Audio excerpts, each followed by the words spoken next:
Gear up. What? I need a gun.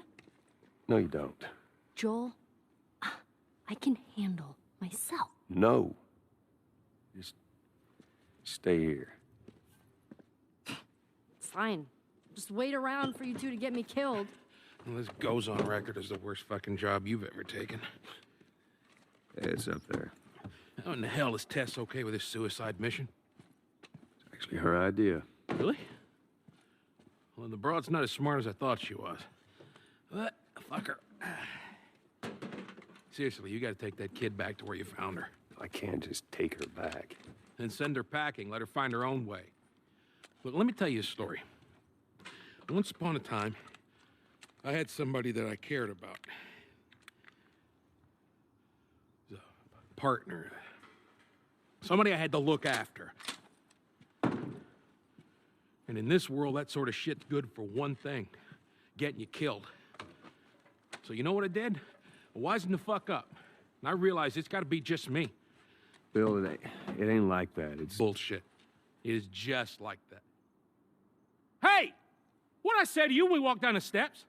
What'd I say? I'm just fixing your stupid pile. Don't touch. God damn it. You keep babysitting long enough, and eventually it's gonna blow up in your Bill, face. Can we please just get on with it? Here. Let's get on with it.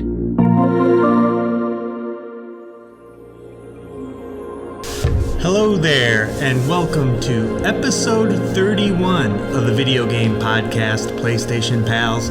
I'm your host, Nick, and I'm joined by the Joel to my Bill, John. John, we got to kick things off. We were right about the DEF CON level. There was no state of play, no showcase. Nope. What is our DEF CON level now? I think it stays the same. I think it stays at a 4. Yeah, I gotta keep that news cycle empty for Forspoken because it comes out next week. Yeah, I mean, I just, if we're talking about when the conference or state of play is going to be, yeah, I think it's not going to be done this early in the year, and it's not going to be done before the first major release of the year. So, Again, I feel it in my balls. It's going to be, first or second week of February is kind of where I'm thinking, but... Yeah, I think this will be the last week, and then after this, the next week, we'll have to raise the DEF CON level as we keep going. Yeah, I mean, I don't know if you've seen, just combing the internet and stuff. There are lots of, unsubstantiated posts of PlayStation State of Play rumors swirling, all this, nonsense of people just trying to, be the first one to say, like, I told you so on January 12th. I said there was one coming. I don't know if there's any credibility to any of it, but... No, they're vague. There might be a state of play. There's going to be a state of play in January, February, maybe March. Yeah. Possibly April, May, wow. June. Are you Nostradamus, dude? Yeah. Wow. Just in that general time frame, there might be a state of play. Okay. Sure. All right, I'm with you. Sticking to a 4, but like I said, I think I'm going to raise it going after next week. So. And then another thing I wanted to bring up is that we missed a few games in our yay, nay, or meh segment of last week. The first one being Wanted Dead. This is a Ninja Gaiden spiritual successor from Ninja Gaiden ex-developers. It is about a woman with a samurai sword and guns. It looks very weird. John. Yeah. Yeah. It's a meh with on bordering meh. It's one of those new IPs from a new team with a new everything where it's like I can't give really much of an opinion on it until either other people get their hands on it or I just simply see more. So just based on information we know and have, it's got to be no more than a meh. Yeah, it's probably a nay. Yeah. It has a B title written all over it. That is true. When you just kind of think of the title, that definitely seems like not a AAA type thing. All right. Wanted Dead. So, and then the next game is that PlayStation exclusive, also with a woman with a blade, is Stellar Blade, previously known as Project Eve before that. We've seen it a few times. it was featured in a PlayStation blog for their most anticipated games of this year. Where do you sit on Stellar Blade? Can there be something between meh and yeah? I want to believe that it's good. I want to believe that, we can have another weird Nier Automata-esque female-led awesome action platformer with a deep story, but I don't know how it's all going to land. It's got cool-looking enemy designs. The graphics look great. There's definitely, I've seen some images and stills of weird, almost cyberpunky machine meets man type things. And so I don't know if it's going down that Android Nier Automata, what is humanity, narrative.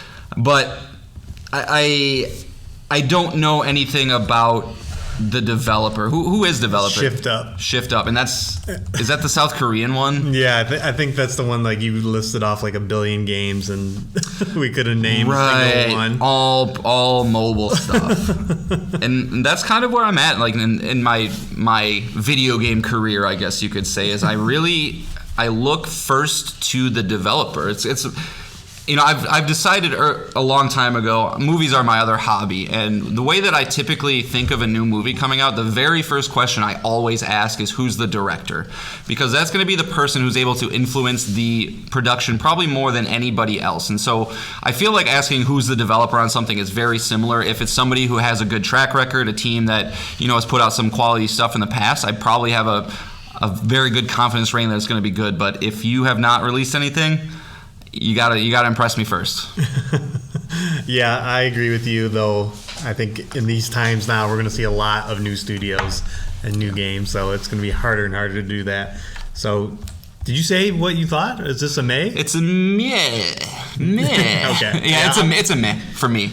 I think this is a meh too. Like you said, I think the gameplay looks solid. It has the potential to be something better. It's being published by Sony, so yeah, that's a big one. That's a big check in the positive column. So hopefully this will be that Devil May Cry, Bayonetta. We can talk about it in that kind of level of action. We're about due for a new one of those. I feel like Devil May Cry was like 2003, the first one. I know I'm going back. It might even be 2001 because I feel like it was like a PS2 launch title. But what is the point you're gonna make? Just stick with me. So it was like 20 years ago, and then like about 7 to 8 years later, we get Bayonetta, right? And very much the same. And then about I think 10 years later than that, we get Nier Automata. So now we're 6 years from that. It's time for another action, psycho combat, game. Yeah. So. Great point, Nick. I don't know what you're talking about. Fantastic. If it has bullet time, it's great. Yeah, there you go. All right. And then also mentioned in that same blog article was Lords of the Fallen. I don't know what to make of this. It looks good, and that makes me nervous. The original... God, it's the worst naming convention. It's honestly just, I can't imagine that they landed on this, but the original Lords of the Fallen, not the Lords of the Fallen, right? Was one of the very first Souls knockoffs, and it was fine. Fine is nobody will say it's anything more than that. It's very much a 6 out of 10. This looks great. It looks like they really spent a lot of time looking at the aesthetic of the world, obvious Bloodborne, vibes. And the enemy design looks great, but it's just one of those things that, you really feel Miyazaki missing from these kind of things. So it's a meh, but if it comes out, if it reviews well, I'll check it out at least. But even something like Neo, man, I never got into those games because they're just such a commitment. And unless if you're only playing that kind of game, I'd rather just spend my time with Elden Ring and Souls if I have to dedicate some time to that genre. Sure. And since it's one of those games, it's a no for me. So, all right, good. We got those. I think that's all the games that are coming out this year. Every single one of them. Yeah, no new games are coming. My Name is Mayo 3 is coming, dude. We didn't talk about that. Because that'd be a yay for you. Yeah, for sure. And then finally, some sad news. John's most anticipated game, Skull and Bones, is delayed again. It is not coming out March 9th. As you may have heard, it was been delayed multiple times again. Just This is just a bummer. This is sad news. We won't be able to play it. It's a dumpster fire over there, man. Ubisoft is on fire. And because they're so good. They're hot. We might talk about them, in the upcoming weeks. I don't know, but it's just bad news after bad news after bad news from those guys. And it's interesting. The most interesting thing about this for me is this is also kind of coming with some other news that Ubisoft is canceling some projects. They're really hurting financially. And it's just like, out of all the projects you canceled, this is the one that we're choosing to... at this point, you have to. Like, at this point, I get it. But it's just, if you guys are flippant about canceling these things, right? They announced a Splinter Cell VR game, and then a week later they cancel it. Like, they're rebranding X Defiant. They're doing all these things. It's just like... Who's running the ship, pardon the pun, like over there? What are you guys thinking? So, as you mentioned on this very show, they're contractually obligated to make this game. Yeah. So yeah, that's right, because it's through the Singapore government, right? Yeah. So that's a very good point. That's why they have to. It has to come out eventually.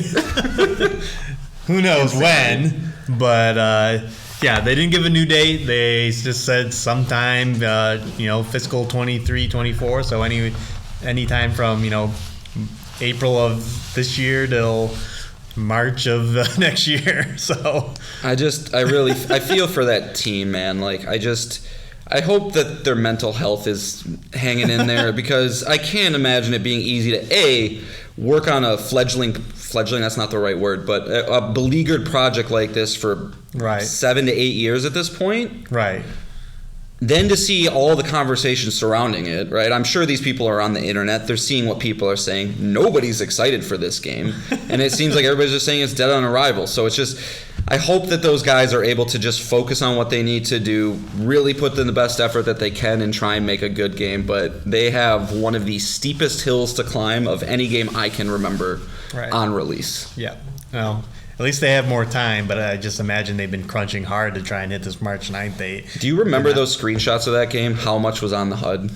Do you remember all that? I think you've brought this up before, but yeah, God. I think so. Yeah, dude, somebody find an image of that and look at it if you want to see a convoluted mess. I hope they're streamlining it and just... It seems like they need a more focused vision, as opposed to just generic naval combat game. Right. They need a hook. They need something, and hopefully that's what they're spending this time to do. Yeah. Well, all right. Now we can finally move into the format of the show. This is how it works. John and I both I cannot talk today. Both bring 3 things to talk about. It can be a video game we're playing, a news item, a topic, an email to PlayStationPalsPod@gmail.com, or a Twitter DM at PSPalsPod. Any of those things we want to talk about, we bring them. And I am going to kick things off with an email to PlayStationPalsPod@gmail.com. This comes from the official nemesis of the show, Jake. As we mentioned in our year-end wrap-up, he earned a total of 22 platinum trophies in 2022. He is a sick, unhealthy individual. And yes, folks, he is married, and his wife puts up with it. So I don't understand, but we're not here to ask questions. Yeah. And speaking of that, he's already gotten 2 platinum trophies, and it's only been 13 days into the new year. So so have I. Just saying. You both are horrible. I hate you both so much.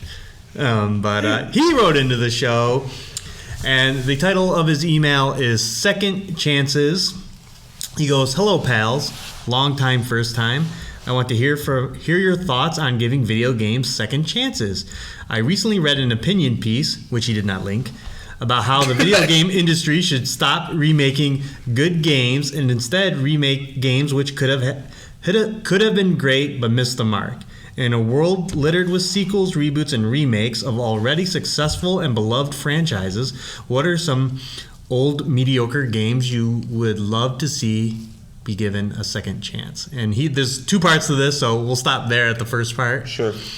John, do you have any old mediocre games you think deserve a second chance? Yeah, so a remake treatment? I've actually spent a decent amount of time thinking about this, and It's important to note that I have perfect taste. So everything I play is absolutely the best. No, I don't have a lot of answers for you, Nick. There is one that kind of pops up to the forefront of my brain, which is Alien Isolation.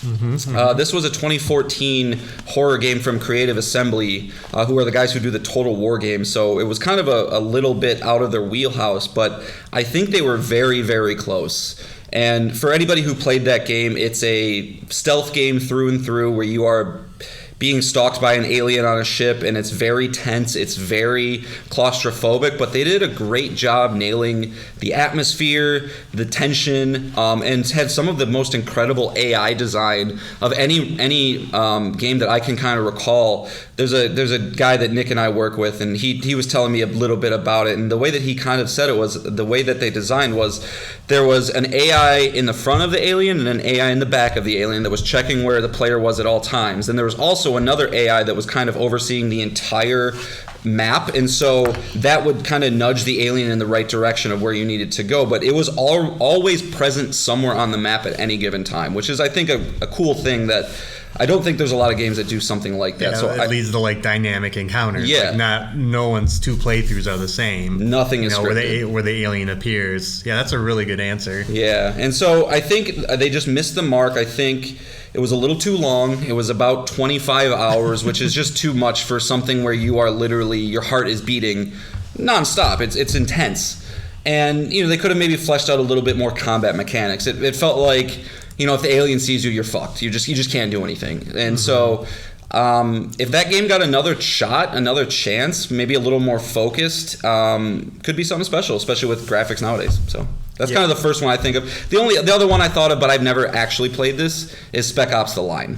And that's just that's a third-person shooter from Jaeger back in the day. A lot of people really praise its story. I watched a playthrough of it on YouTube. It was really good, but it just kind of tackled a shooter in a different way, where you're actually getting a different type of narrative where maybe I am the bad guy. You do some pretty gnarly things in that game, so that could be something that I think could present a different dynamic in the shooting landscape that we see today. But I have some other answers for the second part of the question, but I'll let you get to it, Nick. So I stop talking. Yeah, I have two answers for this. The first one is Star Wars Force Unleashed.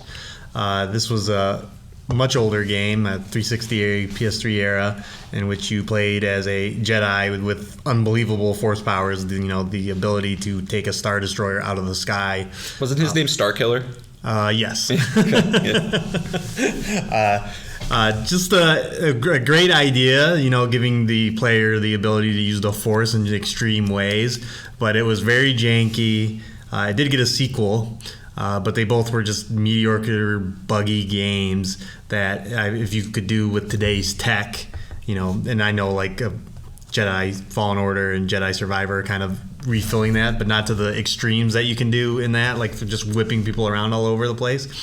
But I think that would be a great series to revisit and a fun idea that could do really well in today's like modern engines. So force powers have got to be like in the upper pantheon of like just video game abilities if you could nail it right. If you had, like, everybody loves telepathy. I think a control, like ripping concrete off. Same thing, right? So just using your mind to cause chaos is always fun. Yeah, sure. So that definitely deserves it. And then this is a guilty pleasure of mine for the next answer, and it's the Friday the 13th video game. This was I forget what the term is when there's asymmetrical. Asymmetric multiplayer where one person played Jason and then all the camp counselors had to go around and try and defeat him by either calling the cops or killing him, whatever. You can defeat him by calling the cops? Yeah. Mm-hmm. That's awesome. Yeah. You can call the cops and then you can escape when the cops get there. And the cops all die. But it was a very, very fun game. It was great. I played so many hours of it. But the Friday the 13th IP is like in legal limbo, so they were just forced to just leave the game entirely. Like they went on and made the Predator game, which is not great. And I don't know if they're doing the Space Clowns one. Did they do the Evil Dead? Yes, that's what they did. The Evil Dead game, yeah. So, but it seems like the Friday the 13th game was the one. They got the vibe, they got the feeling. It's just like they just couldn't work on it anymore, and so the game is still playable. You can still log in and play the game, but I mean, it's just dead now. Like nobody's playing it because it's got no new content updates or anything like that. Yeah, that's an interesting one. I've never played it personally, so I can't speak to it on that level. But first off, it's Friday the 13th today, so good pick. Yeah. Second off, it seems like one of those games that everybody who is into it loves it. And I think of Greg Miller with this game every single time. I feel like he's so tied to this game. He would sing this game's praises every single time he was on his podcast. And so, yeah, I mean, if in asymmetrical horror multiplayer games are one of the hidden genres of the past 5 years that have really exploded in popularity, even though they're not discussed a lot. They don't review particularly well, but the people who enjoy it, I think I've heard they're just great games to have a blast with your friends with. And so, yeah, I mean, I think if they could get one of those done right, that could be real cool. Maybe we need a Last of Us asymmetrical game where you play as a bloater. That could actually be cool now I say it. That very well might be what it is. Again, we don't know anything about that project. It could be mode and factions, yeah. But it very well could be. So sure. All right, so let's move on to the second part of his email, and it goes to that led me to think about how in today's digital age there are tons of games which are panned at launch and despite patches are never quite given the second look they may deserve. Days Gone, for example, was pretty panned for performance issues and bugs, but after trying it on PS Plus, it morphed into a pretty solid game 2 years later. I'm not saying it's Game of the Year or adds anything groundbreaking, but I don't think it deserves all the hate it received at launch. Games like Cyberpunk 2077 have clearly proven that broken games can be masterpieces after patches. What are some games you think the community is sleeping on should give another try? All right. From Jake. You want to go first with this one? Or you want me to? Yeah. In typical John fashion, I have a long list of things. Yeah, I do not have. I only have. I think only one answer for this one. Okay. And that is The Pathless. This was a PlayStation 5. I don't know if it was launch window. I don't know if it was launch day. It was actually launch. I'm gonna check that up. Keep talking. I think it was launch day. But this is a third-person game that has shooting tied to like your movement and everything. And it's just really, really good. I ended up getting the platinum on it. Yeah, just probably a game a lot of people are just overlooked. In that window of PS5 hard software. Everyone's trying Spider-Man and Astro's Playroom, but The Pathless, it kind of got overlooked. But a great visual game, great game to play, and kind of fits that Sony ecosystem of great third-person action games. Yeah, it was a launch day title, so yeah, I think it didn't get the shine it deserved. But yeah, it was a good game. I played it as well. I didn't get the platinum because I was an idiot and didn't look at a guide like I should have. It has one of the worst collectibles. Yeah, it's not great. Map. But yeah, this doesn't exist. Game's done by Giant Squid, who did Abzu from 2016. So they make artsy games. They're very pretty, but have a certain aesthetic to them. And yeah, I think that's a great pick. You should check out The Pathless, and you can easily get it for under $20 nowadays. So yeah, give that a little extra shine. But I said The Artful Escape because I wrote that down, but we talked about it on this show, so everyone knows why they should play it. All right, Nick. So I'm going to do my best here. I'm just going to say the game, say if you like these types of games, play it, and then I'll move on. Okay, so we don't linger too long. Okay. All right. So first and foremost, Rayman Legends. If you like platformers. It's fantastic, 4-player co-op, and it's free on Extra. All right, Rayman Legends, do not sleep on that. Thumper. Do you ever remember Thumper? Yeah, I know what it is. Okay. Thumper is a on-rails music-based game that you're in this weird fucking roller coaster nightmare thing. It's absolutely bananas. I love rhythm games. It's got a good flow to it. Really cool in VR as well.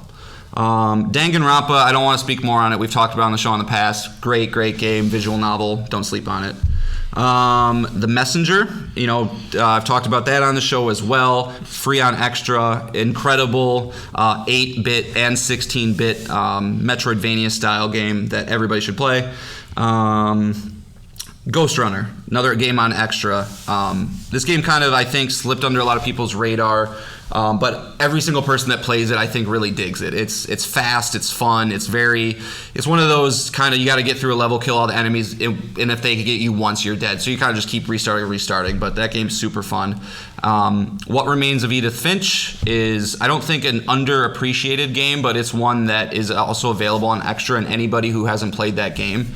It's very quick. We'll talk about it later, but I actually got the platinum in one sitting last night in about 2 hours. And it's the second time I played that game, but I forgot how kind of special it really is. A very, very good game. And then lastly, I just want to highlight 2 developers that I think a lot of people sleep on. And one of them has, I think, a little bit of a, they've been popular in the past year because they released a big game for PS5, but that's Housemarque, who made Returnal. And I think Housemarque has been an incredible developer for a long, long, long time, and seems that a lot of people don't know their previous games. So if you liked Returnal, if you like arcade games, fast games with very, very tight controls, you can really look at any one of their games in the past. But I want to highlight especially Alien Nation, which is free on Extra. Fantastic twin stick shooter, one of the most fun trophy lists I've ever done, and it even has one where you have to get to level 30 without dying once, which is kind of an annoying trophy. It took me a while, but I enjoyed every second of it. And then Resogun, which was a PlayStation 4 launch title. Again, it's not really a sleeper game, but it's just one of those games that I think anybody who's never played it, it's free on Extra. I don't know if I already said that, but go back, give it a shot. Ton of fun, ton of replayability. I guarantee you won't regret it. And then the other developer I wanted to put a little bit of shine on is Vanillaware.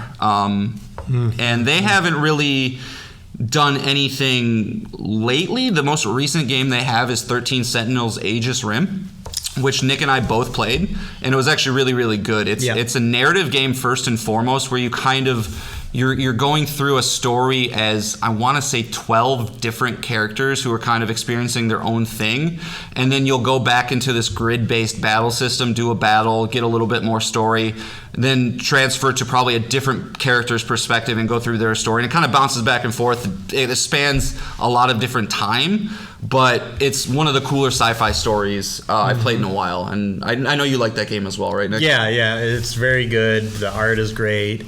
It presents a very interesting sci-fi story that kind of has a mystery that you're learning throughout. And interesting enough, you can choose who you want to play as most of the time. I want to continue this narrative because I found it interesting, which is fun. And then, people kind of were down on that that mech strategy part because it's kind of very simple interface, but I actually kind of enjoyed it. It was one of those kind of laid back, I never felt threatened by the enemy, but every once in a while you'd have one of your sentinels on the map, you're like, I'm gonna fuck you up. Yeah. And you just have some nonsense, some insane, and actually now that I'm thinking about it, I'm kind of getting a little nostalgic for that. That fighting was actually kind of fun. Super unique game. Like Nick said, the art style, Vanillaware, if you look up their games, they for sure have a theme, and busty women is definitely one of them. So go know that going into it. But Vanillaware is pretty awesome. And then the other 2 games that I would say to check out is Dragon's Crown and Odin Sphere. Those games are great, but again, don't play it around your parents, and don't feel too pervy. They're great. They play great. That's funny. I bounced off of Dragon's Crown. I didn't like Dragon's Crown. Yeah, well, you're silly. And I think that Muramasa, the Demon Blade, is a crying shame that there's another console locked game on the Wii. It has not been on any other platforms yet. I don't. Yeah. That's. They're a weird developer, man. Vanillaware is. I don't know. I don't know what their history is, what their deal is. Right. They don't really aren't attached to any big publisher like a lot of these teams are. They don't get a lot of shine when their games come out, but the people that dig them usually are aware that there's another one coming. I know I'll have my eye on the next Vanillaware game that's announced. Well, they're re-releasing Grim Grimoire. Sure, I want a new thing though. And I don't know. Isn't that that's a weird card game or something? It's a strategy game. Yeah. They're definitely a hidden developer that releases quality games, hand-drawn games all the time. Yeah. They haven't seen the miss, it seems. Yeah. So I have a couple extra, but I think that's a good list for people. But man, I mean, don't sleep on this kind of stuff. I see it far too often, and I know it's not our audience, Nick, but just the people who just You know, I think of my friend Brian all the time. He's my Rocket League buddy. We have a lot of fun playing it. But like, if it's a bad night of Rocket League, he'll just be like, "Well, I guess I'm not playing games tonight." I'm like, "Dude, like just try something. just try it. Give it 30 minutes. Right. Maybe you'll find something you love. Maybe you'll hate it, and you can move on. And you just had 30 minutes of your time wasted, as opposed to, you know, finding something to watch on Netflix." Right, and to tease our next topic, you know, the PlayStation Plus Extra is just full of games to try. Like, I was just reading a Polygon article about like the top games in there, and I'm like, holy shit! Like, all these are bangers. Yeah. You know, Hollow Knight is in there, Returnal is in there. All these studios and games that we're excited for are all in PlayStation Plus Extra. You pay a flat fee, and then you can play any of these games. So yeah, it's just. My brother-in-law literally got the Ragnarok bundle today. Oh, did he? And that was the first thing I told him. I was like, do not buy anything else. Subscribe to Extra, look through it, and then figure out what you want to do. Because if I was a person getting a PS5 and like maybe I didn't have the PS4 generation, like he did not have it. I was like, I can't imagine. Like, you just, that's overwhelming. It would be absolutely overwhelming. But lots of good value there. All right. Well, thanks for writing in, Jake. We appreciate you, even though you're a platinum trophy whore. You know, we love you. I'm gonna try and keep you in check, but Nick doesn't think I can do it, so we'll see. Yeah. Well, yeah. We'll definitely update people on the show as far as where that's going. But let's move on to the next topic. Sure. So we got our PlayStation Plus Extra games and premium games announced. So this is the second and third tier of the PlayStation Plus service that we all probably have. I imagine anybody listening to the show has some version of that. So just want to kind of go over all of that, of course. So first and foremost, coming to PlayStation 4 and PlayStation 5, we have Back 4 Blood, which is a 2021 game from Turtle Rock Studios, who are the makers of the incredibly popular Left 4 Dead franchise. You know, that game, those games took the world by storm. If you had friends and you had an Xbox 360, you were playing those games. But this is another 4-player co-op game, which we don't get a lot of that stuff nowadays. But you know, so definitely check that out if you're interested in, you know, friend co-op zombie type games.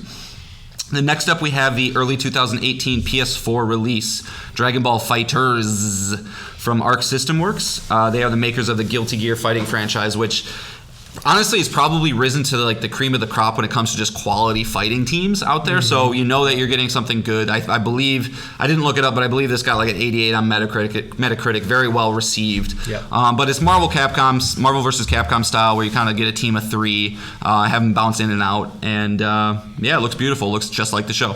So check that out. And then next, to round off what I would probably consider the big 3 games of the month, and probably the one I'm most excited for, you know, I'm excited to jump back into the 2019 release from Capcom, Devil May Cry 5. And this is the special edition version for PS5. So, just to get it out there, unfortunately, if you do not have a PS5 yet, this is not the version that is playable on PS4, so you would need to upgrade to a PlayStation 5 to play it. But not a big deal, as, you know, I think Jim Ryan's making it pretty aware PS5s are kind of available now. So hopefully you found one if you've been looking for one. But you gonna play any of those 3, Nick, do you think? Yes, definitely Devil May Cry 5 Special Edition. It's been a long time since I've played a Devil May Cry game. I kind of somehow missed this one, and well, geez, what a huge game to get on this platform. I know the game is a few years old, but this is one of the biggest games they put on here. Yeah. Back 4 Blood, I was one of those people that played so much Left 4 Dead. I love it, and I was kind of excited for this, but then it came out and just fell flat. Like, it has a card system that nobody liked. I heard the progression sucked. It didn't have the same multiplayer mode that was in Left 4 Dead, where you had to try and play through an entire level with human playing the enemies. It doesn't have that mode at all, which I think is a huge misstep. I've heard it's next to impossible by yourself too. Like, it's not balanced very well. Yeah, so I'm staying away from that, and fighting games aren't for me. Sure. Yep. No, I'm kind of with you. I played Devil May Cry 5 when it came out. It's great. So I'm kind of actually excited to jump back into that one. I don't know if I'll beat it again, but see what the updates look like. See if, you know, how DualSense, you know, additions are added to it. But fun game no matter what. And then additionally, we get a couple more smaller games. We are getting the OG Life is Strange game developed by Don't Nod, released in 2015, as well as the 2017 DLC Before the Storm. Separate game. Separate game entirely. Yep, you're getting both. Yeah. Sorry, I guess standalone DLC is probably what I should have said. The standalone DLC, and that one actually came from Deck 9, so that was a different team that did that one, but I never played it. Heard it was also pretty much just as good if you like those kind of games. Yeah, these both are my favorite the Telltale, story-based games. Like, both of these games are excellent. I love them both. Yeah, I really liked the original Life is Strange. Played it with my wife. It was a good time. Yeah, Life is Strange Before the Storm is a prequel. Where you play as Chloe, right? Yeah. Mm-hmm. Yeah. And it's not voiced by Ashley Burch this time. Dumb. All right, and then just to kind of round it off, we're getting some smaller titles. We're getting Jet the Far Shore coming to PS4 and PS5. We are getting open world action game Just Cause 4. We are getting the peaceful/dreamy 2001 puzzle platformer Omno, which I'd never heard of, Nick, but like I looked at the reviews, it's just straight 8s across the board. Like, it seems like it's a non-offensive kind of dreamy journey-esque type game. Okay. So if you're into that kind of stuff. And also it's developed by one guy, which I always like. And then we're getting 2019 FMV game Erica from Flavorworks. And that's everything we're getting from Extra. And then on the premium side, we're actually getting a trio of PS1 games this month. Siphon Filter 3, Star Wars Demolition, which seems to be Star Wars' take on Twisted Metal, and then Hot Shots Golf 2, all PS1 games. So hopefully that... still seems like they're not the PS1 games people are wanting. Right. I don't know what's going on with that. Like, why have you guys not released the games you own, like, onto this service yet? But, well, I think it's funny, on all three of these games, they mention how these are all enhanced. That could be what they have to wait for, is they have all these, like it says under each one, this version is enhanced with up rendering, rewind, quick save, and custom video filters. It's possible that development time has to apply to every game, so that's why we're just not getting like a big bum rush of PS1 games. Sure, I could see that, but like, focus on the Siphon Filter 1 first then. And I think Siphon Filter's a bad example. I want to say that's already on there, but like, I don't know. Yeah, in the focus on Twisted Metal 2, the catalog of Star Wars Demolition. So if you do have to go in and do extra work, that's fine. There's got to be some reason. I don't think they're trying to not provide these games. I mean, it's free money, like once. It's just wild, man. Extra is like an A+ to me, and premium is like a D. I don't understand the disconnect, but luckily for me, I'm not a premium kind of guy. Oh, there is more features to premium than just the games, but as opposed to extra. But it doesn't equate to the price increase to me. But, but yeah, so that's all we got. I think it's a pretty good month, actually. In terms of the through the roof, phenomenal. Yeah, I mean, a little bit for everybody. You get a fighting game, you get a an action game with Devil May Cry, you get a first-person shooter, you get some story games with Life is Strange. They really checked a lot of boxes this month. So. Yeah, why buy new games? Dude, I'm legit, like, I actually unsubscribed the other day, and like I still have it through the end of March, because I'm just like, I have so many games that I own still that I haven't, like, it's almost more mentally okay for me to know that, like, okay, I don't have to worry about this. If I want to resubscribe at any point in the future, I can. But yeah, like, I might go a couple months without it, because like, it's just there's so much, it's intimidating. Yeah, I wonder if they're gonna do another new game in timing with this again, like they did with Stray. Like, we had not had a Stray equivalent since. So that's interesting that it just has not come up yet, and I wonder if this year. I could see, it's shockingly quiet and absent from a lot of things, but I could see like Little Devil Inside being that kind of thing. Yeah, a lot of those games that have been featured on. Yeah. Like what's that Seasons one? Yeah. That's a good. A lot of these that people are probably not going to pay for Seasons. Sorry, that game just doesn't look like a game that's going to be very hot. But you throw it on here, and then you get a lot more people playing it. So that's fair. I wonder if that's a good guess. But cool. Okay. Alrighty, let's move on to the next topic. John, what's your next one? All right. So we actually got a pretty decent unveiling of a new Sony accessory, and this one's pretty cool. So I'm curious what you think about it, Nick. But we got on January 4th From the PlayStation blog, they said, "We are introducing Project Leonardo for PlayStation 5, which is a highly customizable accessibility controller kit." This thing is wild looking. Have you ever seen anything look like this? No, wild. no, not at all. So I just want to kind of go through. I'm just going to read from the blog post directly, since they can explain it better than I can. Accessibility is an important topic to us at PlayStation, and we want to continue raising the bar to enable every gamer to experience the joy of play. Whether it's the robust accessibility options in PlayStation Studio games like Sony Santa Monica's God of War Ragnarok, or Naughty Dog's The Last of Us Part 1, or the wide array of features in our PS4 and PS5 console UI. We are passionate about reducing barriers to play for every gamer. Today at CES, we announced the next steps in our journey to make gaming more accessible. Project Leonardo for PlayStation 5. Developed with key contributions from accessibility experts, community members, and game developers, Project Leonardo is our code name for a new, highly customizable controller kit that works out of the box to help many players with disabilities play games more easily, more comfortably, and for longer periods of time. So, yeah, this is like, anybody familiar with the Xbox accessibility controller that came out, I think, like 4 or 5 years ago? It's a controller that's designed specifically for those of us that, maybe can't play comfortably, or, straight up people who have had, they've lost a hand, they've, have cerebral palsy, they can't hold a controller for long periods of time comfortably. This thing looks to hopefully ameliorate a lot of those individual barriers that a lot of us unfortunately have to deal with. And Nick and I are fortunate that we don't have to, but I don't see how this could be seen as anything but a slam dunk in terms of just something that needs to happen, something that is only going to benefit the wide range of players that want to play games. And I'm all for it. I mean, what are your kind of initial impressions on this thing, Nick? Yeah, this was probably the best announcement to come out of the Computer Electronics Show from Sony, and just out of nowhere. Like, this was not nobody's radar, and it was accompanied by a very cool video of all the people that are contributing to this. And yeah, like you said, this is a wild-looking controller, and it's going to have its own interface on the PlayStation 5. It's just, more people playing games. Like, we love this hobby, obviously, and I just hate to think about, like, I can't do it because of a disability. And if this changes that, like, that's a slam dunk. And it's very cool that Sony, who has been absent outside of VR, like toying around with hardware and controllers, to within like the past 6 months getting the DualSense Edge, and now Project Leonardo. Like, we're just like so close to getting the PlayStation controller design lab. Right. The one thing that I love that Xbox does.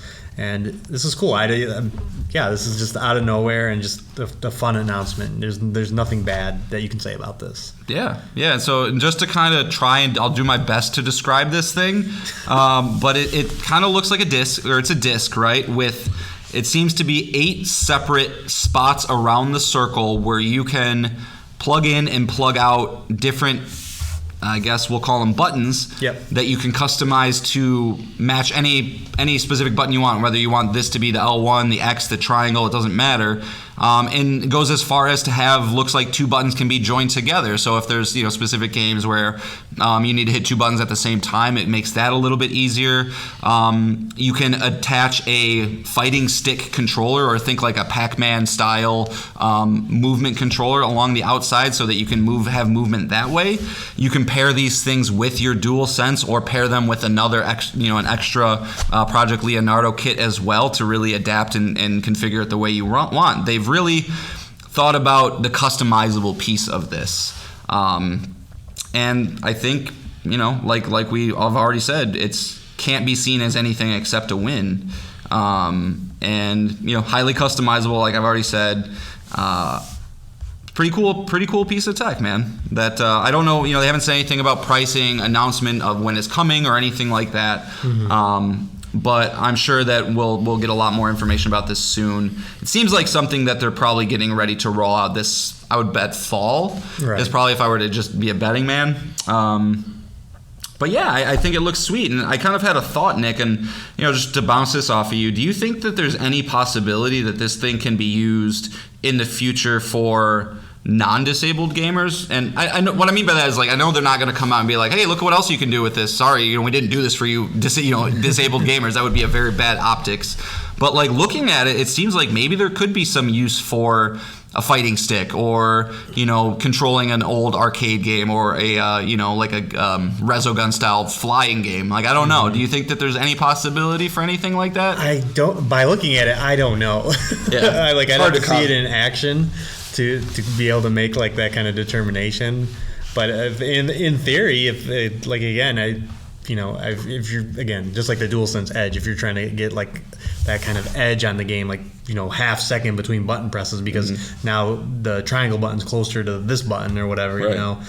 That's definitely possible. But without looking at it, I don't see. But it's possible. Yeah, I wonder if they'll eventually try to position it in that way. But yeah, so Project Leonardo, pretty cool stuff, man. Yeah. Can't complain about it. Nobody can complain about it. Don't complain about it. Or John will get you. Oh, yeah. I will find you. All right, so let's move on to the games we've been playing. We haven't talked about those in a few weeks. And before we get into it, it's time to reveal my Neon White story. Yes. So, as you heard in our 2022 wrap-up episode, Neon White was my indie game of the year. I loved that game so much. So you may be wondering, why isn't Nick playing it anymore? Why didn't you beat it, Nick? Yeah, why didn't I beat it? And so this is what happened. In Neon White, when you first launch the game, it plays this anime cutscene. You skip that, and then you have a menu, and it's usually continue, new game, options. With it highlighted on continue, you hit that, you're right in the game. Seamless. One night, I go to launch the game, and I'm used to just hitting X repeatedly, and I hit X on just new game because that was the only option there. So, freaking out, I instantly closed the game. No. And was like, what is going on? Relaunched the game, same thing. All right, let me go check my cloud saves. Now the feeling in your stomach starts to churn, starts to go, oh no. Yeah, and then I go to check my cloud saves, and I was disheartened when I saw the cloud save time was the exact same time I was looking at it. So I knew I was in a fucked position.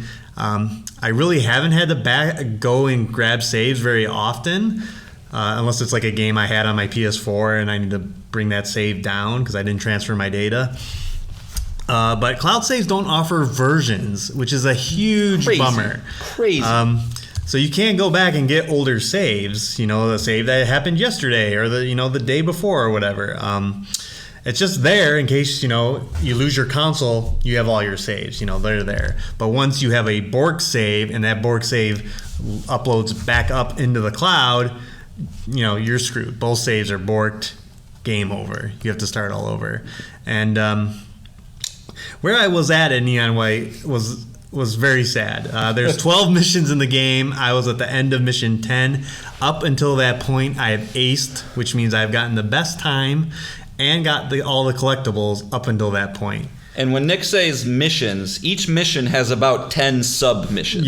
Yeah. So he had done aces on a good 80, 85 levels. I think I was ranked 20, so I think I had done like 80 levels or something. So, to my dismay, I was not in a good mood about that. I immediately texted John. I was Unbelievable, man. And come to find out, I'm not the only one. So other people have run into this issue before where the save just goes. And maybe there will be a time where I'll be like, I'll check back on Neon White, but not now. I won't go back and try and make up all those hours in time. Now, what did we learn? What? Let's not hammer X on the menus. Let's make sure we know what we're hitting. I have to shame him a little bit, folks. I'm sorry. And I have been gaming for a long time, 30 plus years. Sure. I've only had a Bork save one other time for Okami on PlayStation 3. So to John's little life lesson, Fuck you. Yeah, who cares? It never happens like this. This never happens. And I 100% believe it was borked before that. Like I said, the option was not there. Right. It wasn't like I accidentally hit down and hit new game. So that means you closed the game during a save, Nick. It's obviously your fault. No, I think it was done. Yeah. So we work in IT. We know technology just sometimes Yeah. It wants to hurt us. Yeah, so I was hugely bummed, but I'm over it now. The platinum for that game looks horrendous, so I don't know if the guy's ever going to do that. And I just ended up watching the ending on YouTube. So Oh, did you? So it's not the end of the world. So It will be when I get the platinum in it, though. Good luck. Yep. It is one of those, Cuphead, Hades, Returnal, Yeah. Platinums that you can just be like, yeah, I got that one. Hades isn't too bad. You should go back and do that. But yeah, so that ended my time with that. And then again, as John and I point out, like buying physical games is the way to go because I saw that GameStop was doing a 30% extra on trade-ins toward pre-orders. So I'm like, oh, I got God of War. I'm done. I got the platinum. I can bring that in. And I got $46 for it. Very nice. Well done. So I used that to buy Jedi Survivor. And then while I was there, Marvel's Midnight Suns was already $20 off. It's sitting at $49.99.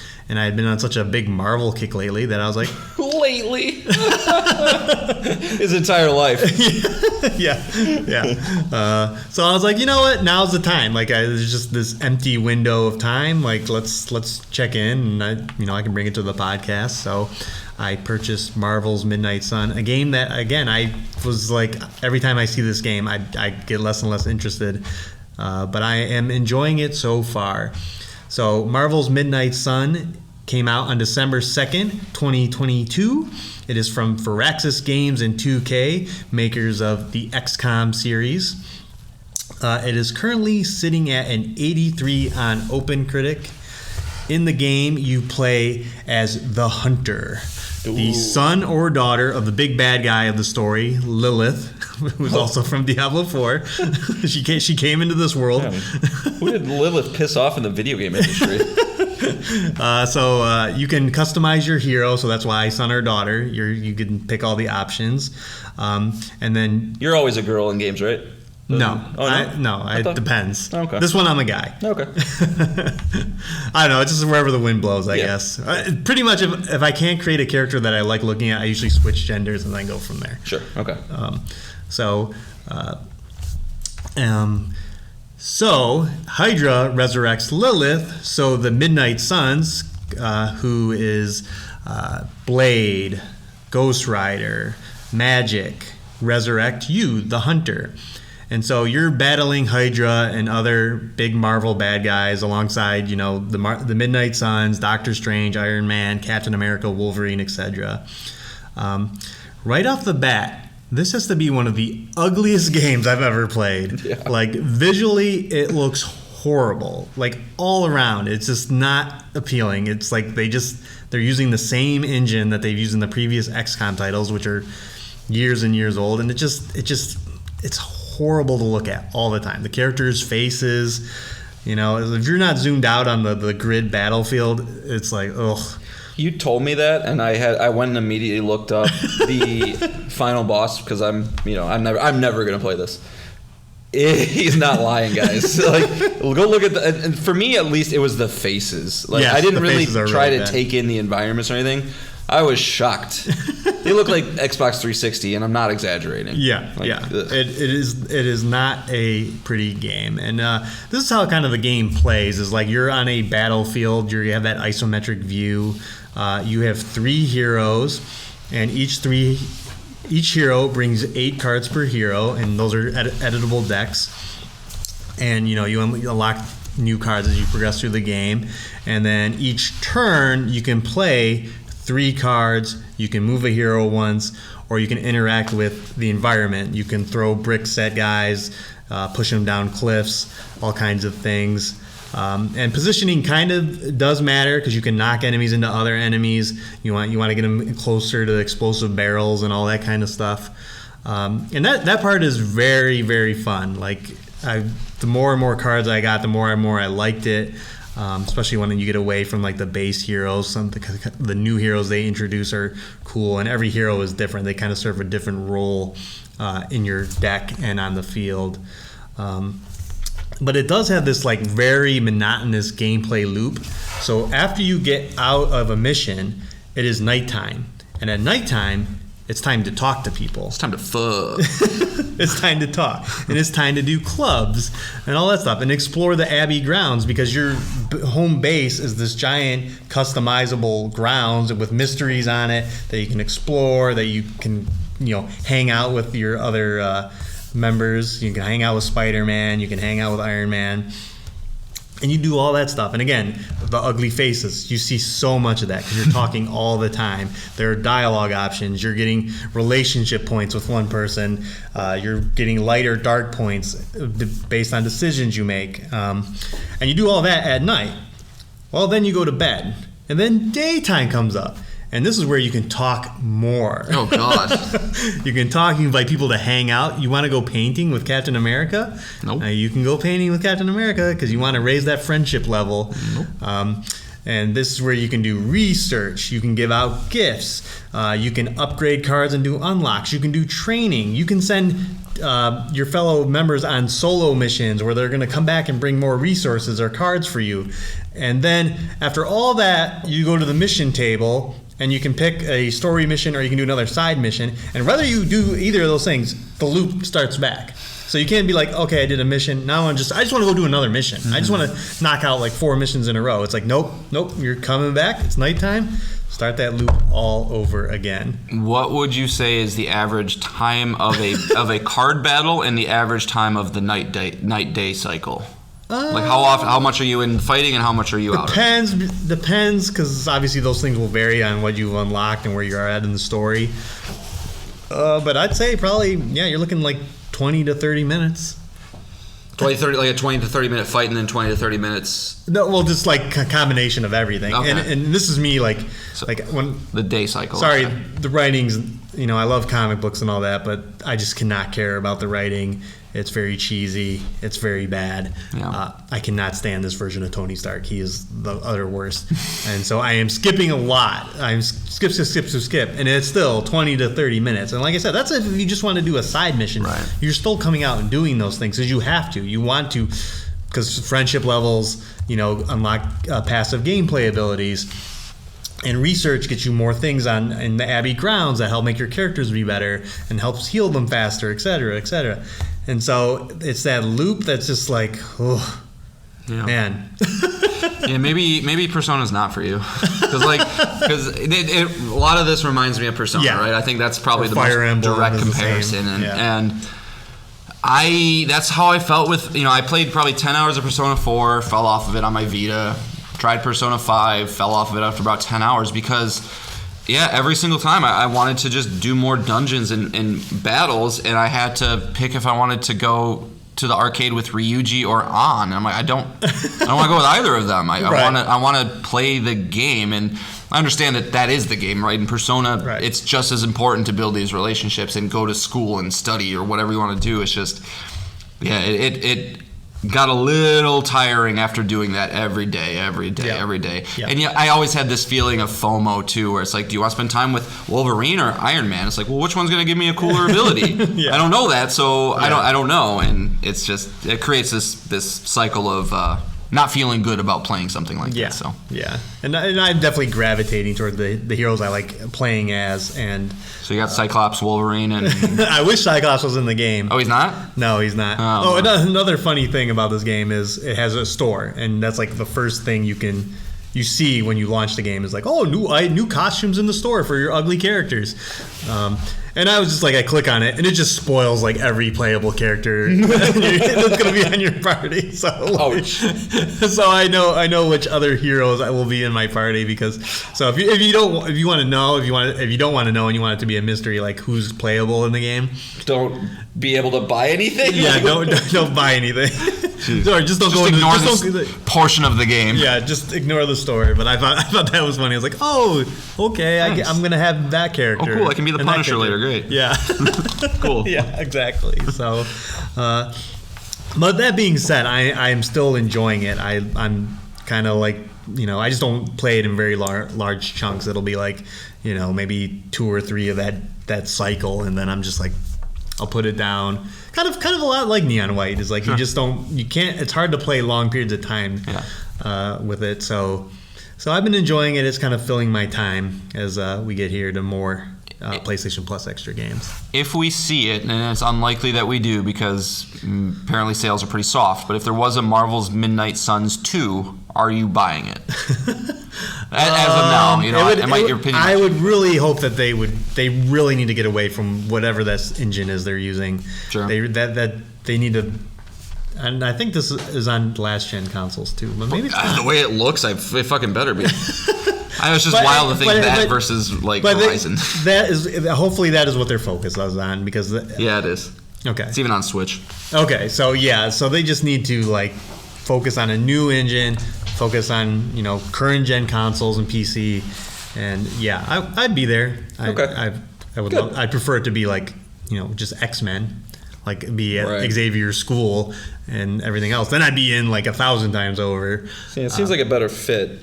Yeah. So that is you can approach we're students, we're young kids, we're trying to figure out what we're like in the social environments. We're trying to learn our powers. That seems it seems a better fit than here's Doctor Strange and hanging out with Peter Parker who's hanging out with Scarlet Witch. It's like, what do you? Right. Why are you guys here? You're all, those are the big names right now. They're in the MCU, so it makes sense. But for sure. But yeah, if Persona was your thing, Fire Emblem was your thing, card games are your thing, this is definitely a great game, and I'm going to continue playing it, so it'll be back.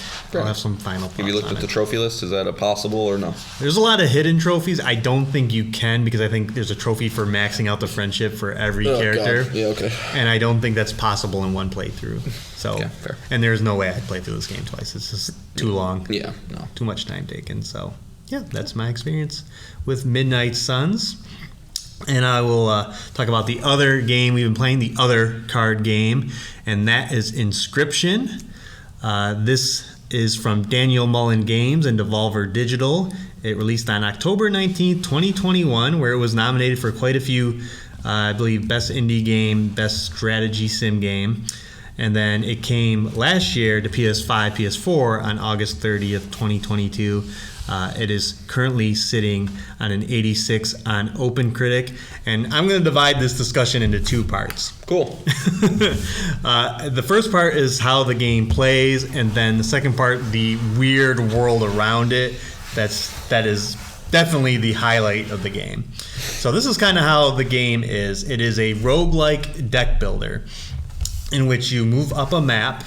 And you have choices to where you want to go, and most of the choices just determine how you want to upgrade your deck. And then when you're in a game, the game is divided into 4 lanes, and if there's nothing in front of if you play a card and there's nothing in front of you, you attack the other person.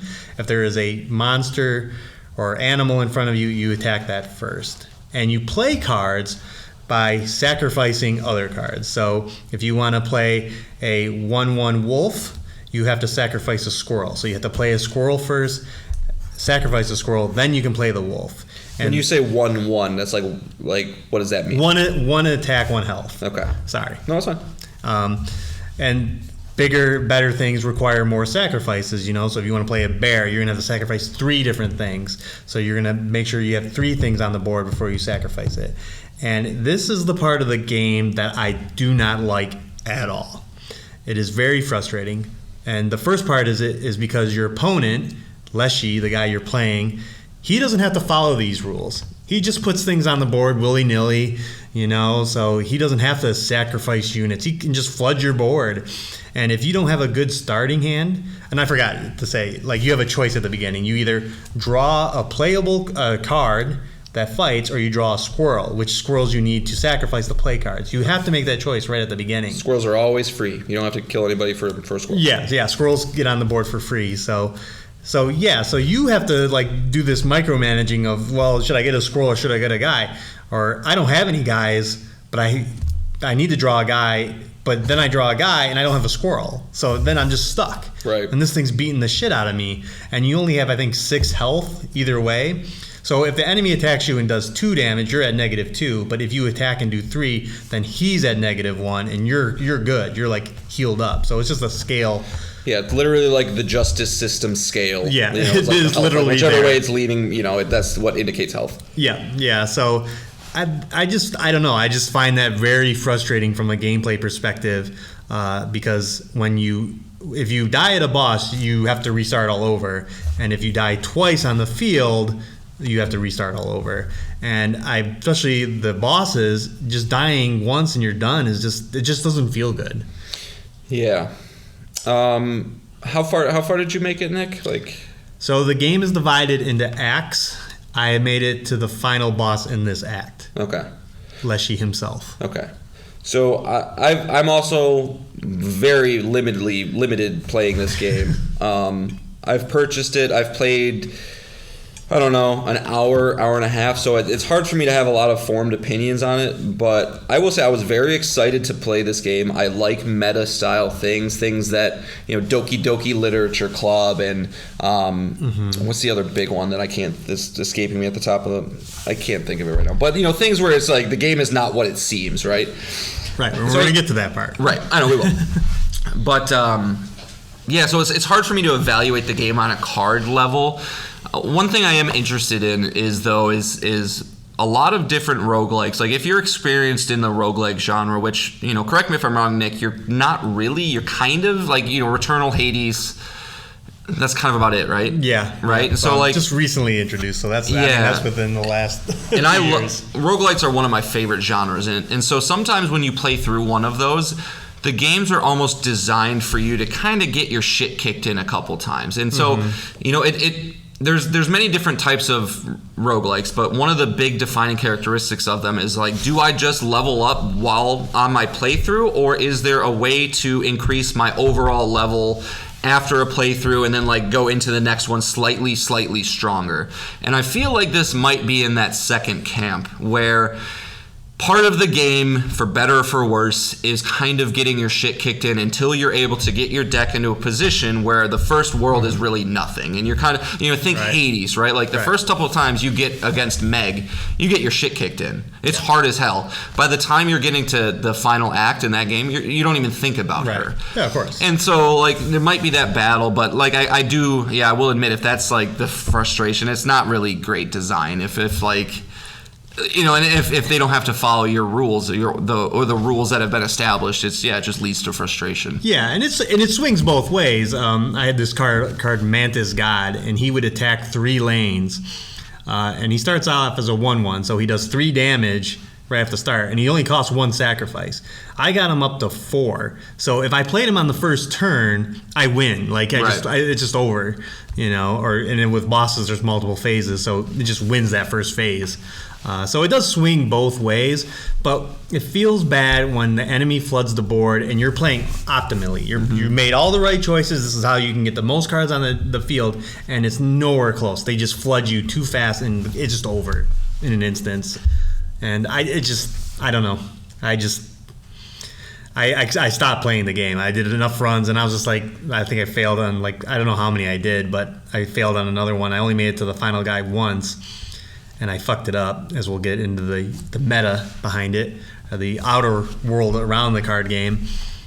And it just doesn't feel good. I feel like my time's being wasted, as we talked about with Elden Ring, butting your head against a boss for hours and say you don't beat it. It's that time was kind of wasted, and same here. It does kind of give you a little bit of a boost because you create death cards every time you die in this game, and those can be super powered cards. I was shocked when I got mine. I was like, wait, I can attack 6 or something? Yeah. What the fuck? Yeah, and you can get some really powered up ones. So there are things there, and as we kind of get to the outer world, the world around it, the more interesting part, it's a bummer to have this wall in front of me that I just want to get through, and I can't. So one quick question, Nick. The other card game that you just can't stop playing right now, Marvel Snap, right? Yep. Is there ever matches in that game where they played this one specific card, I'm fucked no matter what? Yeah. That does happen, or yeah. A card. So there's always the perfect draw, Yeah. And that just seems like it happens more often in Inscryption than it should. Or again, it's one-sided. Again, if the enemy played by the same rules, like in Marvel Snap, I wouldn't feel as bad. But when the enemy can just play cards as they feel like, with no sacrificing or no. I forgot about the other mechanic where when an enemy, when your guy dies, it generates bones, and some cards cost bones instead of sacrifices.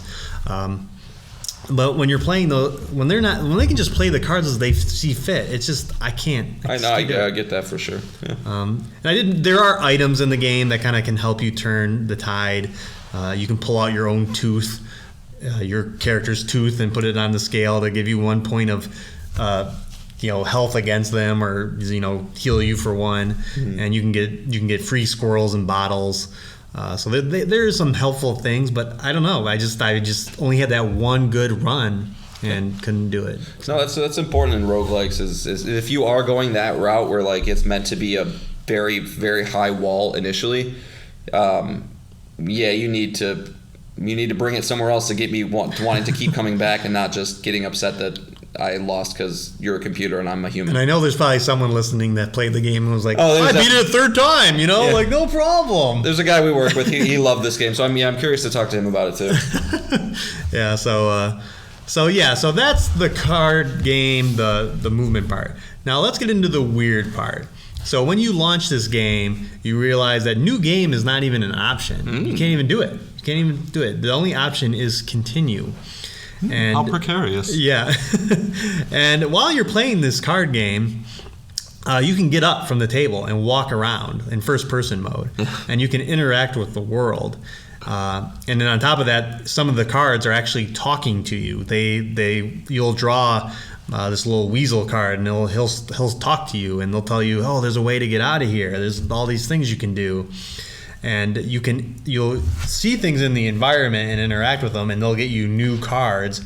And then some of those cards you play will do something in the environment when you set off a certain amount of conditions. So there's this kind of like weird like world going on here. And then every time you die, your character's photo is taken and made a death card. So you're like person's just put into a card, and the implication is that you're a new traveler every time you show up here.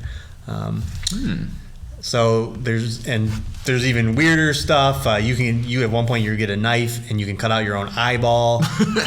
It's really weird, hardcore. And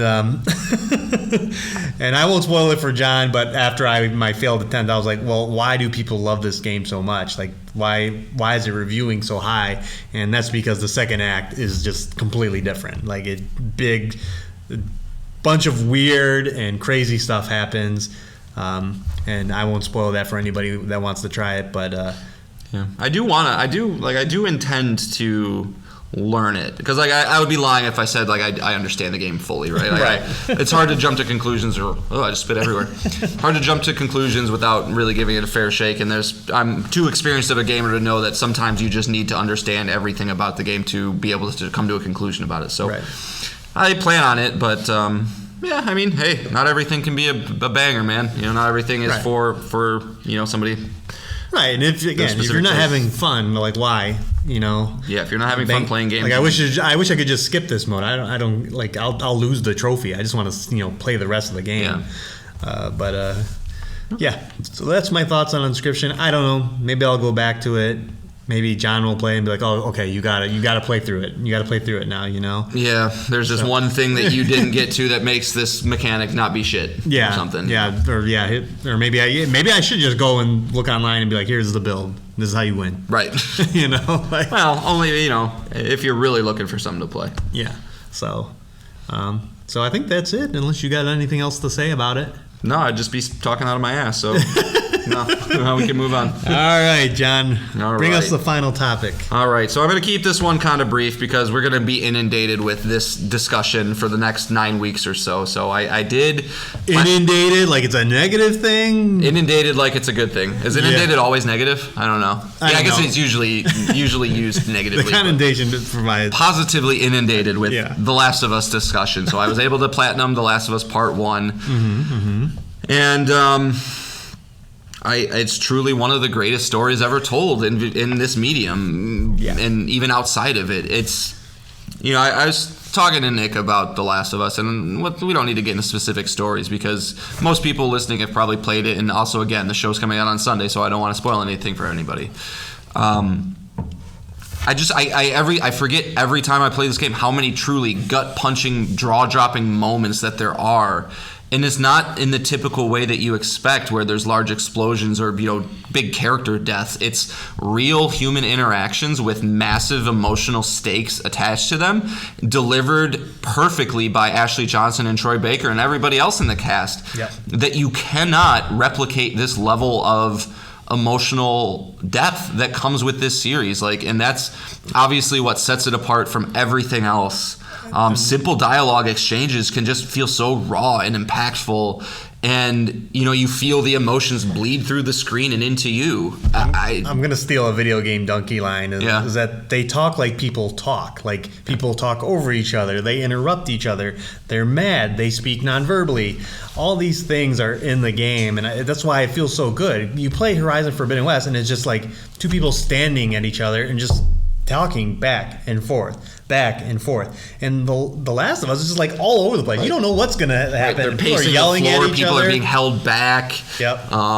Yeah, whatever the case, man. Like, they're pushing each other. You know, I think of a moment where between Joel and Ellie when they're in a bedroom later, and like it's a heated moment, and Ellie's like, "No, you fucking asshole," and like pushes him, and like, you know, it just feels like this is a girl who's, you know, so emotionally invested in everything that's happening around her that, like, yeah, she's gonna let that get to her, and it causes this physical response, and that every little tiny thing about that, you know, whether you're conscious of it or not, it's adding to this stew of awesomeness. Like, I don't know how else to explain it. And like, Ellie and Joel are just, because of the performances, are just some of the greatest characters that have ever been graced in this medium. And then when you put them together, they're just the perfect companion, like, you know, perfect protagonist and companion piece. I just, you know, it really is as good as it gets its credit for. And this is the definitive way to play it. I feel like after playing this version of the game, while it might not be the project you wanted them to work on, it fully justifies the cost. It fully justifies the team working on it. Putting out the best version of this seminal game in our industry is it's a premium product for sure. It is a premium product, but it's worth it if you love The Last of Us. Yep. So, you know, obviously play this game if you have any interest in it. Right now is an interesting time with the show, so, you know, I don't know if you would want to do them in tandem, but you're only doing yourself a disservice not playing this. Does it play the great? Is the shooting the best? No. That was going to be my first question. It's not. But that's not what we're here for. Yeah, how did you feel about revisiting the gameplay?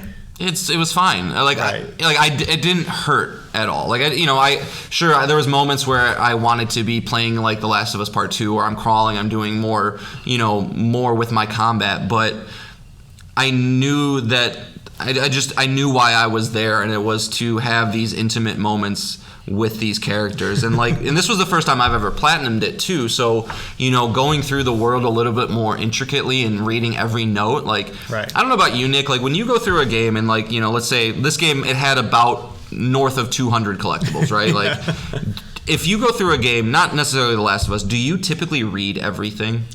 I had to be invested in the world for sure. If I am not invested, I will skip that stuff. I don't care. But like, you know, like The Witcher or Cyberpunk, you know, I might not read everything, but I'm pretty damn close to doing it. I read every damn word of every note, because like, even that stuff, it's so well written. Like, I've heard in the past this story of Ish that's exists primarily and exclusively in these notes, but it's also in tandem with like some of the environments you're exploring. But like, it tells one of this, you know, amazing story that, you know, that I would have missed otherwise. But it was interesting going through getting all the collectibles. School story? Yeah. Okay.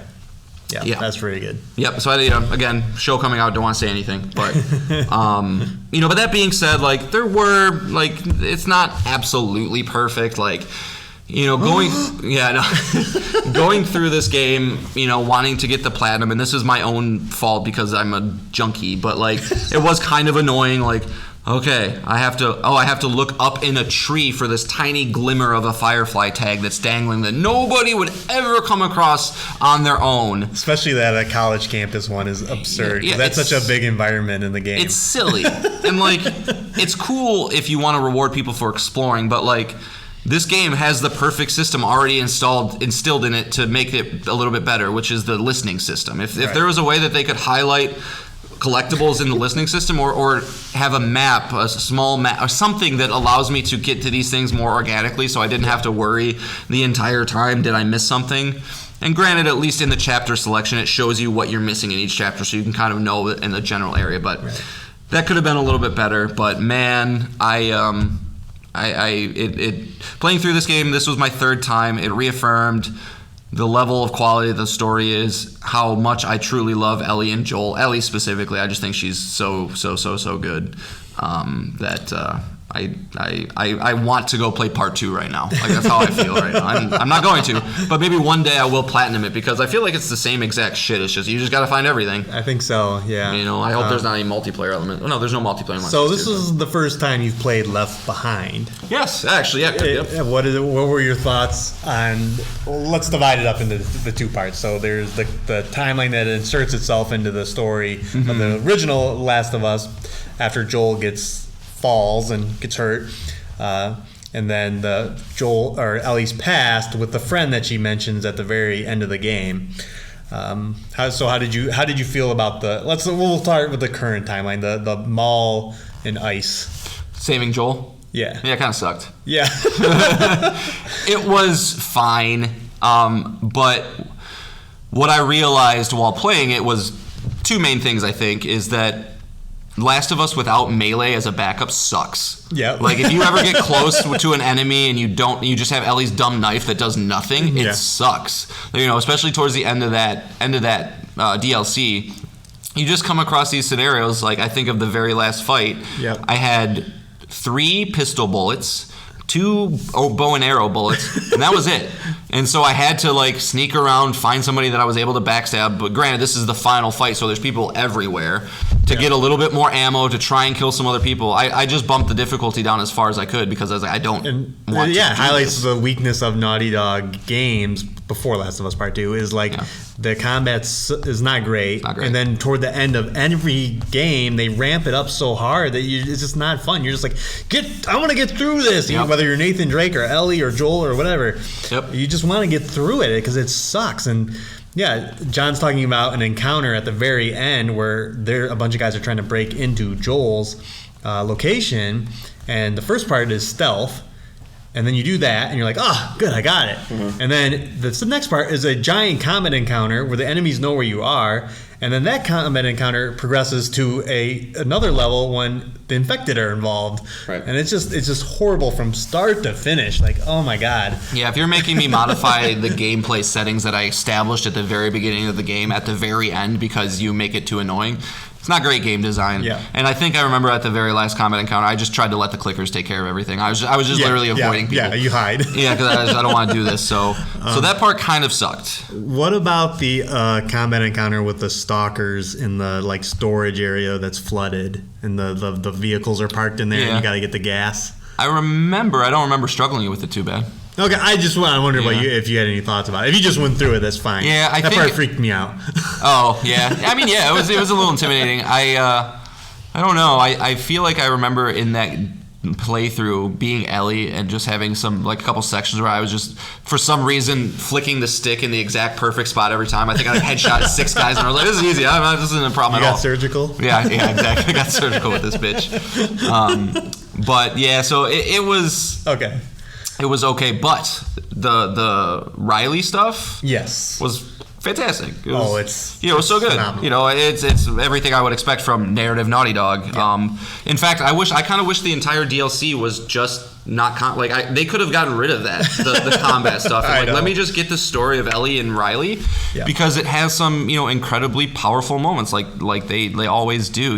There's obviously a little bit of they're not just friends, right? They're a little bit more than friends, and you get that without it ever beating you across the face with it. You can sense that tension there, where Riley's kind of coming back to Ellie after she's been gone for a while and wants to see her one last time. Yeah. Do we want to get spoilery here? I don't know if we want to. If we did, I feel like I should spoil it. I mean, But then again, the show. yeah, that's. I would focus on like maybe specific moments that you really enjoyed. Sure. So yeah, I mean, so you're getting a lot of the kind of who Ellie was before she met Joel, right? And this is even pre-Ellie getting bit. This is. Do you have a favorite moment of this part? Because I have mine. Of the entire DLC. Yeah, the DLC. It was her single like favorite moment of it. It was when I think they were dancing together towards the end with the music, and then Ellie kind of like after she basically said like no go do your thing. I understand like where she like said don't do that. Yeah, that's a powerful rough scene. And it's the acting like yeah, really is. It's such a well acted moment from Ashley Johnson that she's like dancing happy, being a 14-year-old teenage girl, probably 13 at this point, where her face just changes and you can see this is how I really feel, this is how I really how I really am, very vulnerable. But I don't know how to tell this to you, so I'm just here it is. Yeah, here the vulnerability is written all over her face, and the way that Riley reacts to it is perfect. Where she I don't want to get into any more of it, but like that was incredible. And to see, I feel like I can say this because we all know Ellie gets bit, right? Like to see that moment and knowing how everything kind of goes from there onwards, it's just it was very, very good. It's not the best part to play, but I thought one of my favorite moments is the fighting game. Yeah. Where you're playing a fighting game. You're right. Yeah. And it doesn't turn on because it's the apocalypse. It's broken. And so Riley recreates. Ellie closes her eyes, and then the game zooms in on her face, and Riley recreates the fighting game in her. It's just a well written scene, like incredibly detailed. You're doing button prompts. Whoever thought of that scene is just kudos to you, whoever wrote that scene. Neil, thank you, Neil.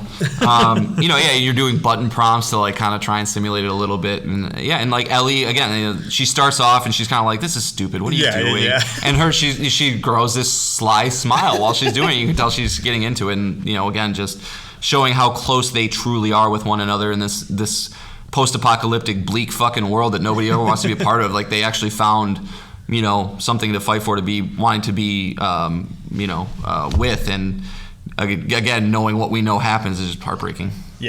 But still amazingly well done. The Halloween shop, great part too as well. Just a lot of great interactions with the Ellie's RAR. That was good. Or the 8 ball that kind of gives you your prediction. A lot of great funny responses to that. Just great. It's just so they're so good at humanizing people and just Ellie's jokes, while dumb, they're just a vehicle to get you to, I think, just become a little bit more empathetic, a little emotionally attached. Like even if it's a dumb little tiny thing, Naughty Dog's, I feel like, great at just building little tiny building blocks that culminate into these amazing moments, amazing relationships, amazing performances, amazing everything. Just not combat, I guess. So I mean, can't wait for the show, man. It's gonna be so good. So that's 6 things. So let's preview next week. And HBO's The Last of Us will be out. Episode 1 of 9. We have now learned. What's that runtime? I believe it's 85 minutes for the first episode. And I think the 3rd episode is just as long. So we're getting 9 movies. So expect that to be the permanent 6th thing on the show for the next 9 episodes. So please watch it. And please, if you have any comments, questions, email us in. Because, I'm so stoked. I mean, that we all know what happens in the first 15 minutes. So seeing it recreated in live action is going to be exciting and heartbreaking. And you said your girlfriend is not watching this with you, right? She said she'll try. Okay. We'll see how that goes. Because that's one of the weird, like, again, because we know the story, I just want to gauge other people's reactions who have not experienced the story. I want to see, does it hit as hard? Reviews seem to say it does. But that's one of the small things I think I'm looking forward to most with it. Yeah, it's going to be exciting. A property that we love so much is going to be the talk. Like, everyone's going to be talking about this. I think I've mentioned on the show before, we have a dumb question of the day at work, and that was my question of the day was, who's watching this show, just so I can know who can be a part of the conversation. And it's everybody. It's everybody. Yep. So that'll, again, be the permanent sixth thing. We'll be talking about the first episode next week, and there will be spoilers. So please watch it. Sure. Is there anything else to tease? Might have a discussion on, again, I platinumed What Remains of Edith Finch. I think that might be, Nick, I know you've never played it, but see if you can find some time in the next week or two to, get through it. Okay. I promise you're going to like it. And again, it's 2 hours. And you can, all right, I'll download it. That would be a fun discussion. I think now is finally the time, getting Last of Us behind me, to do the dirty and jump into Elden Ring, balls deep, full on, head first, but I don't know how the discussion will be around that, just because there's really not a lot of narrative to talk about, and so I'll just be playing through that and want to try to see if I can keep rubbing neon white in Nick's face. But other than that, I think I'm kind of in a holding pattern until Dead Space Remake. I don't know if I'll get that day one, but that's only 2 weeks away now, and love the first one so much. So yeah, that might be on the horizon too. Okay. Yeah, I think I'll have Devil May Cry 5, and yeah, sure, I'll play What Remains. Did we? I don't think I said the day. What is the day that the extra games are coming? Tuesday. It is it's always the third Tuesday of a month. Cool. So that will be the 17th. Yeah, and I don't know if we'll get reviews yet, but we are creeping up on both Forspoken and Dead Space Remake, and I'm curious, especially with our sixth sense about Forspoken, if we're right or not. It's very divisive. I mean, it's not just us. It's I saw an article today talking about the divisiveness of Forspoken continues. Some people think it looks awesome. Some people say I don't want to touch it with a 10-foot pole. So it doesn't release next week, but it'll be very close. It's the 24th for both those games. I gotta imagine that's a day before embargo, if not. Yeah. So maybe we'll have to wait to talk about that, but. Yeah, we'll definitely have another. Yeah, I mean, we did just start our video game league, so we maybe throughout the year we'll talk about that. Nick's salty because I got first pick this year, very legit. I did a wheel with 8 of us. I got the first pick, which means of course Zelda will be mine. But maybe we'll talk about it throughout the year as well, because Nick, I think I'm back-to-back champ, bud. You need to beat me at something. Too many prop bets, too many things that I've got the better of you with. As listeners of the show know, the wheel is supposed to fuck us. It's supposed to do horrible things. And you know what? It's now that I just said that, it's funny. Because the wheel did fuck someone, and it was me. Now you're fine. And it's because I used the wheel last. No. Let me tell the story. Because my name was next to John's on the wheel. And it was before his. So when that wheel slowly turned, it was slowly turned on me. Oh yeah, it looked for sure like it was going to be. Yeah, and it went to John. Kept going, just kept turning. Now that I said that, the wheel fucked me, because I was the one to use the wheel last. So, god damn it's like It Follows, just like whatever the last shit was. It really is like It Follows. No, really, it fucked anybody. It fucked nemesis of the show, Jake. Jake's last. Yeah, but you get 2 picks. I'm not. That's true. That's not the worst. That's true. You'll get Suicide Squad and God knows what. Yeah. So yeah, new year, wheel fucking me again. So what else is new? Cool. But all right, we are done here.